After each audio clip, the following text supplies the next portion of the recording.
मोदी जी आज कौन सी कहानी सुनाओगे? मोदी जी आज तो रहस्यमय कहानी सुनाओ जिसमें कि रहस्य छिपा हो। ठीक है, मैं तुमको एक अद्भुत रहस्यमय कहानी सुनाता हूँ। बहुत समय पहले की बात है। एक राजा था और उसका एक पुत्र था। राजा बूढ़ा हो चुका था, इसलिए उसने अपने पुत्र को राजा बना दिया।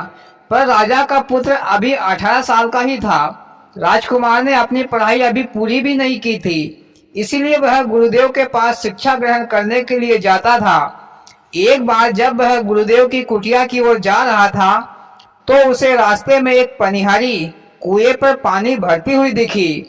तो उस पनिहारी ने राजकुमार को अपने पास बुलाया और कहा कि तुम अपने गुरुदेव से क्रिया चरित्र की शिक्षा ग्रहण करना। राजकुमार ने कहा ठीक है। फिर वह राजकुमार गुरुदेव के पास गया और कहा गुरुदेव, मुझे क्रिया चरित्र की शिक्षा दीजिए। तो गुरुदेव ने कहा राजकुमार से कि तुम क्रिया चरित्र की शिक्षा ना ही लो तो तुम्हारे लिए ठीक होगा। क्रिया चरित्र तुम्हारी जान भी ले सकती है।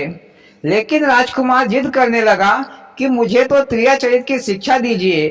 तो गुरुदेव ने राजकुमार को क्रिया चरित्र की शिक्षा सिखा दी।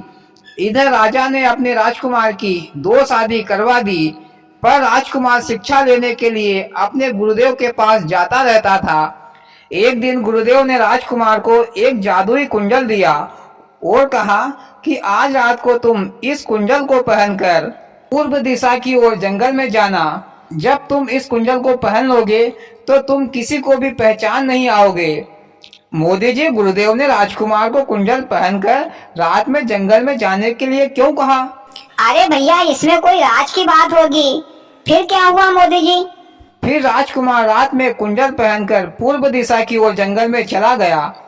तो राजकुमार ने देखा कि वही पनिहारी रात में भोजन की थाली लिए जंगल की ओर जा रही थी। तो राजकुमार भी उसके पीछे पीछे चल पड़ा। पनिहारी जंगल में एक साधु की कुटिया पर पहुंची। राजकुमार भी चुपके से उनकी बातें सुन रहा था। वह साधु बड़ा ही जादूगर था। साधु ने पनिहारी से कहा, आज तो तुम बहुत लेट आ रही हो। तो पनिहारी ने कहा, स्वामी, मुझे अपने पति को सुलाने में देरी हो गई, इसीलिए लेट आई हूँ। फिर साधु ने कहा कि तुम हमसे ज्यादा प्रेम अपने पति से करती हो, जो इतनी देर से आई हो। तो पनिहारी बोली, नहीं स्वामी, मैं तो आपसे सबसे ज्यादा प्रेम करती हूँ। फिर साधु ने कहा, ये लो चाकू और अपने पति का सर काट कर मेरे पास लाओ ताकि मुझे विश्वास हो सके। फिर पनिहारी वह चाकू लेकर अपने घर गई।